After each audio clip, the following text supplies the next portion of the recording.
What's going on, Dolphins fans? Kyle Krabs, Locked On Dolphins. Today is Monday, October 3rd, 2022. The Dolphins in the midst of their mini bye. We do have the Jets this upcoming week in week 5. But today on the show, we're going to be exploring the defensive side of the ball, asking some questions as far as why certain things are missing, and of course, checking in on quarterback Tua Tagovailoa, who we've received some news for over the course of this weekend. You are Locked On Dolphins, your daily Miami Dolphins podcast, part of the Locked On Podcast Network, your team every day.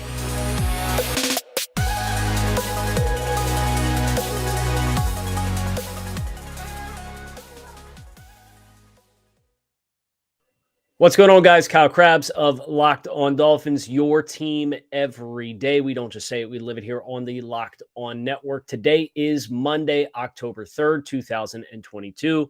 Your Miami Dolphins sitting at 3-1, getting ready to play the New York Jets on the road this upcoming weekend.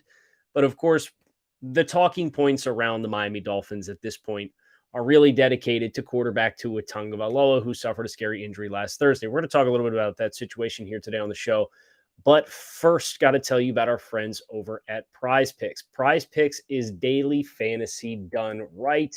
A really cool way for you to experience fantasy, not playing other players, but instead playing the house. Prize Picks. Pick 2 to 5 players, and if they score more or less than their Prize Picks projection, you can win up to 10 extra money on your entry. First-time users receive a 100% instant deposit match up to $100 with promo code Locked On. PrizePicks.com, promo code Locked On. So, a couple things on the Tua Tagovailoa front, and I think that is where we should start today's discussion. But I would like to be abundantly clear. I'm discovering all of this alongside all of you guys. I am not a brain injury specialist or a physician or traumatic brain injury savant or anything like that, right? All of these developments are in a sphere and an area I really pride myself on knowing the salary cap and the NFL draft and free agency and how contracts work and the mechanics of the league. This is a foreign language to me. So I can't give you a lot of probably the clarity and the definitiveness of an opinion that you might hope for in this situation. And just know that I am learning all of this alongside all of you. But there are a couple of things that we have discovered over the course of the weekend, one of them being the NFL and NFLPA in the midst of their co-investigation of the treatment diagnosis of Tua Tagovailoa and the concussion and the Sunday beforehand against the Buffalo Bills, is it would be safe to assume that at the very least they found some kind of ambiguous language in the terminology in determining whether or not Tua Tagovailoa and his stumble against Buffalo was a neurological response or was a muscular or anything else response in the midst of the back injury. And I know a lot of fans who maybe didn't watch the Buffalo game or are only kind of consuming this on a surface level are probably assuming that the back injury was completely made up and it was just a farce to cover for the head injury. But if you go back to the Dolphins on the turnover, the strip sack against Josh Allen, and you watch the play where Tua does attempt the quarterback sneak, he very clearly does get bent over backwards in the pile and comes up and kind of reaches back at his lower back. So it would assume that when he gets the hit from Matt Milano and he is evaluated, that the independent neurologist who has already been relieved of his duties by the NFLPA and anyone else involved in that evaluation looked at Tua and determined based on this ambiguous language that the stumble was not a neurological response, but instead was a response to whatever tweak he had in his back.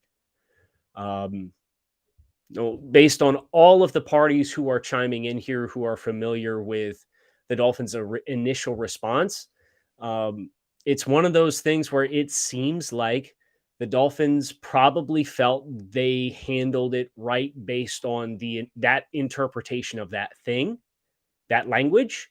Um, and Tua did not show any signs because they were overly cautious with him throughout the course of the week, Monday through Wednesday, before playing on Thursday. They've closed that loophole. They have removed that ambiguity. It's like if you stumble, you're not playing. And I think that's a good thing. I think, being conservative and protecting players from themselves, especially as it pertains to neurological and brain injuries, is a good thing. But that's really all that I can intelligently speak on at this point in time, because the investigation from the NFLPA and the NFL is still ongoing. And this is a lot of stuff that is new to me, just like I'm sure it is new to a lot of you. But it sounds as though Tua Tagovailoa is doing well. That is the most important thing. He is recovering. It was reported that he had an MRI over the weekend and everything came back clean. What that means for Tua, we'll see Tua when we see Tua. At the end of the day, him getting back to 100% recovery is, of course, the most important thing. And that's the other challenging thing about sitting in this seat and having this show right now in the midst of an injury of this magnitude, and as scary as it was, that has everybody talking and kind of re-reviewing some of the harshness of the NFL. Is I got to talk about the Dolphins, right? Like, I got to talk. There's a game on Sunday, just like the post game on Friday. I got some feedback, man. Like, talking about the game, I didn't really care about the game. Well, they played the game, right? Like, the game went on. They finished the game, and that's one of those things where you wrestle with the weight and the reality of what Tua Tagovailoa experienced and is now going through with his recovery, and transposing that to the show is going to go on the other side.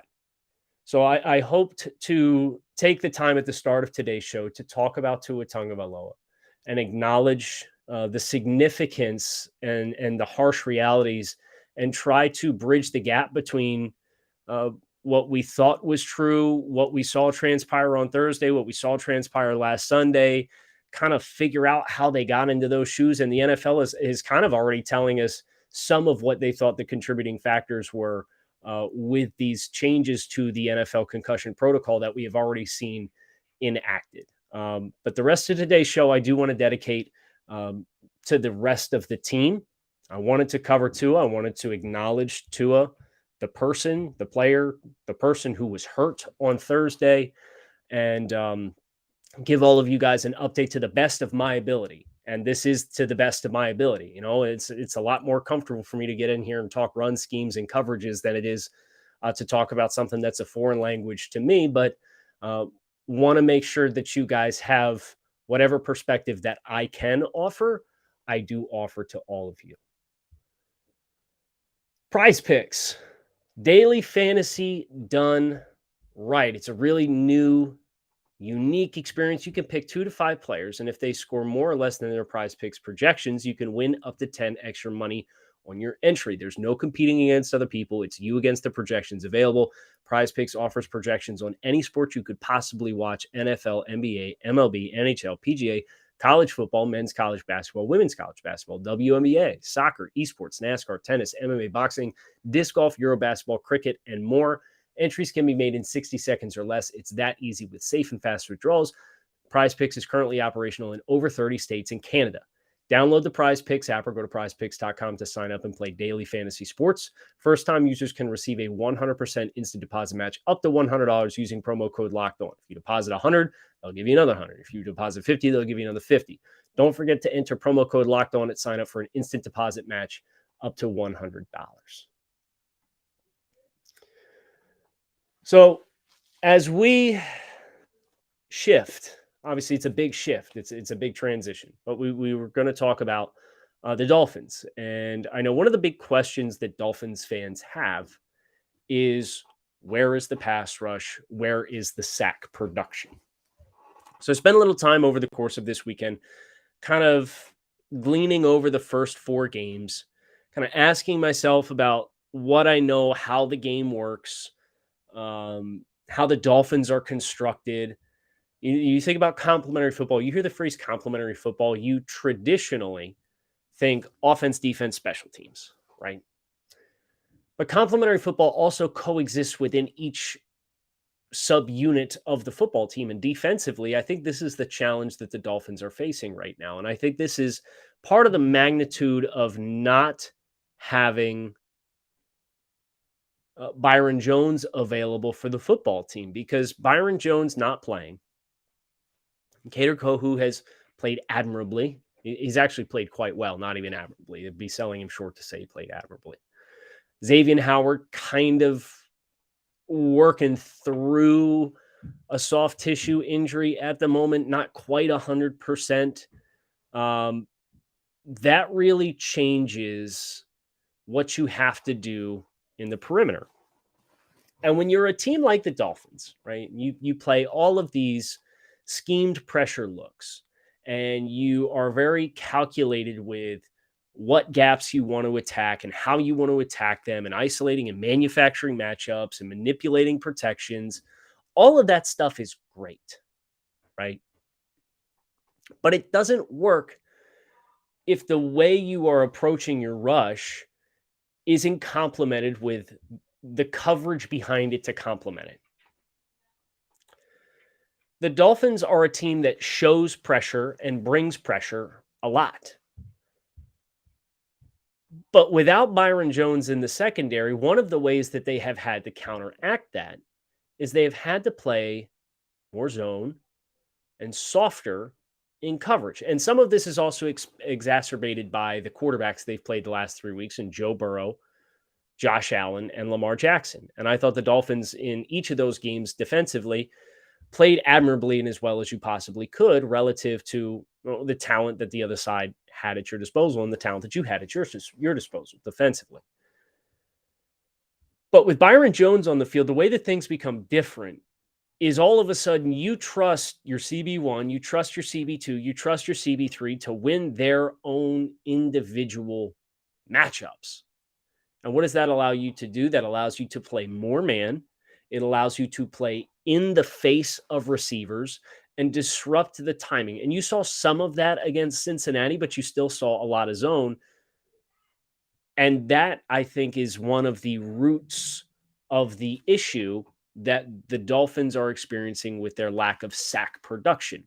Because if you show pressure alignments and you're playing soft coverage behind it, the quarterback on the other side of the field, and these are all high quality quarterbacks that the Dolphins have been facing these last few weeks, they are going to understand at the line of scrimmage, here's the pre-snap look. I know I'm probably going to have to get rid of the ball. I am probably going to have to take free access. And because the Dolphins don't have the personnel that they would ideally like to and are paying for on the outside, they're playing softer, and that allows more free access. And that gives the quarterback more opportunities to get rid of the football because the timing in coverage is not disrupted because you're playing softer because you don't have the talent to play man across the board.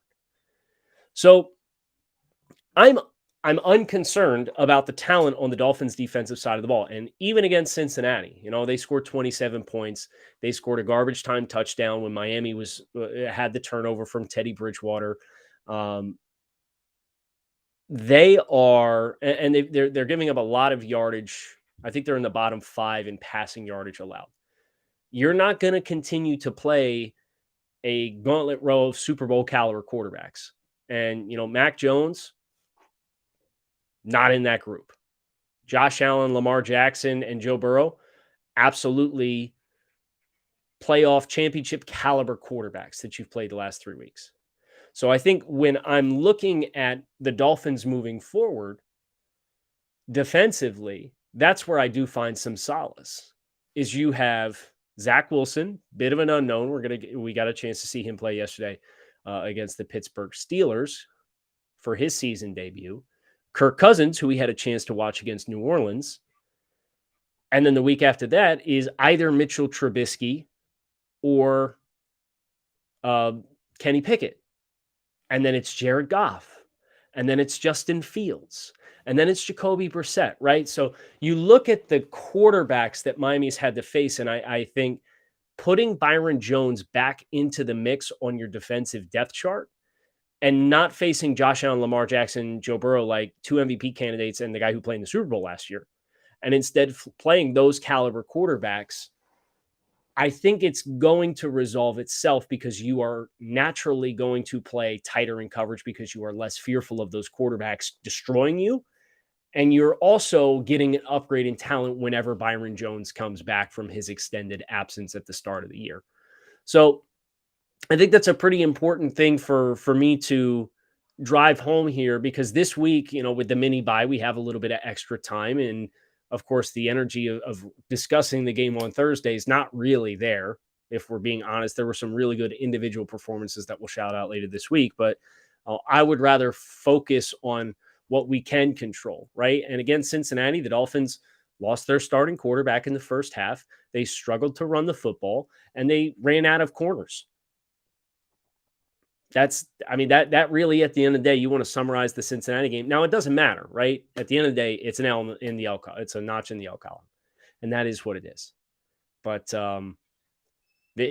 my appetite to go back to the Thursday game is not really at a place. So we have some extra time this week to kind of focus on some different things about the Dolphins through the first quarter of the season, with the team sitting at 3-1.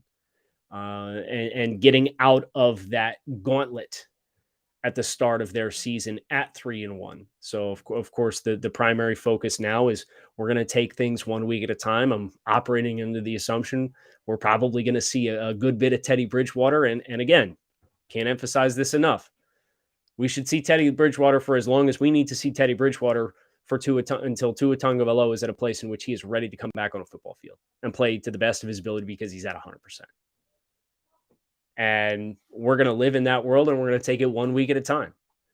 So with the operating in the assumption that we'll have Teddy Bridgewater behind center for the Dolphins against the New York Jets, we'll focus on the Jets in that regard, but we're going to ask ourselves some questions. And tomorrow we're going to talk about the run game, and we're going to try and figure out what in the heck's going on with the run game that Mike McDaniel, with his run game coordinator experience, has been unable to ignite this running game. I think there have been some game script things that have contributed to that. But then again, I also think there's something more to this, and we're going to discuss that tomorrow on the show. But if you're looking for kind of the right break in your day, something to liven you up a little bit, I'll pick me up. Maybe try Built Bar. Built Bar is a protein bar that tastes like a candy bar. These things are high in protein, high in fiber, low in calories, low in sugar. They have 100% chocolate on all their bars. And most importantly, they are absolutely, positively delicious. You can go to built.com, use promo code LOCK15 and save 15% on your next order. That is built.com, promo code LOCK15 to save 15% off your next order of the world's most delicious protein bar. So as we put today's show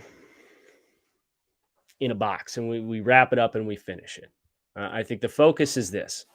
The Dolphins defensively have not been playing the kind of football that they'd ideally like to play, in my belief, on the back end. Now, they have done an amazing job defensively and staying super competitive against Cincinnati. There were probably 3 plays in that game where if it goes the other way, the Dolphins win the football game. They could not turn Joe Burrow over, and I think that was something that was a missing element for the Dolphins in this game as well. Changing how you do that is going to be a kind of an exponential domino effect based on the opponents that you're playing and getting your personnel back. I will say this. For all the questions about the Dolphins defense, Javon Holland has taken the next step. And I can say that with absolute certainty. He is an absolute star. What he did on Thursday against the Bengals, on 4 days rest, after playing all the defensive snaps against the Buffalo Bills, it cannot be overlooked. And Javon is a player who is going to be a very, very big impact player for the Dolphins for many, many, many years to come. And we've seen that evolution with Jalen Waddle as well. We're still hoping to see it from Jalen Phillips.